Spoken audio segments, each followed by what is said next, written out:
Бүх нийтийн соёлын боловсрал, нийтийн бие тамирыг дэмжих жил. Энэ жилдээ эрүүл жиндээ аяны хүрээнд Дархуул аймгийн төрийн болон орон нутгийн өмчит байгууллагуудын дунд шугаман бүжгийн тэмцээнийг өнөөдөр зохион байгуулж байна. Тэмцээнийг бие тамир спортын газрын дарга амраа нээж, төрийн дуулаа ишгэлүүлэн оролцогчдод амжилт хүслээ.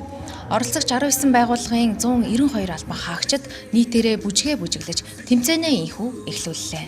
Төрийн байгууллагууд маань хэдийгээр одоо баг болж 8-аас 12 хүний бүрэлдэхүүнтэй ингээд оролцож байгаа боловч цаашид одоо энэ тухайн байгууллагадаа энэ дасгал хөдөлгөөнийг хийснээр хөдөлгөөний хомслоос урьдчилан сэргийлэх, эрүүл зөв хэм маяг одоо амьдралын дадал хөвшлийг бий болгох хамт олон дундаа энэ бүжгээ одоо зааж сургах, түгээн дэлгэрүүлэх, улмаар одоо найз нөхөд гэр бүлийн хүрээнд ч гэсэн энэ бүжгийг хийх боломжтой ийм бүжиг байгаа. Таашдаа энэ үйл ажиллагаа маань жил болгон одоо зохион байгуулагдана.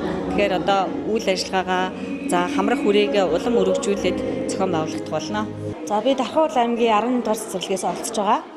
Тэгээд өнөөдрийн тэмцээн маань маш гоё зохион байгуулалттай, байгууллагын ирч хүчтэй маш сайхан оролцож байна. Тэгээд энэ тэмцээнд оролцсноороо бол ер нь бол одоо дасгал хөдөлгөөн бас ингээд бид нар одоо нөгөө ажил хийдэг учраас бас ингээд дасгал хөдөлгөөнөө ингээд чөлөө цагаараа дасгал хөдөлгөөнд явж чаддгүй. Тийм учраас энэ бас биднэрт бас давуу тал болж байгаа нь талаараа тэрэн дээрээ бас маш их баяртай байгаа бас.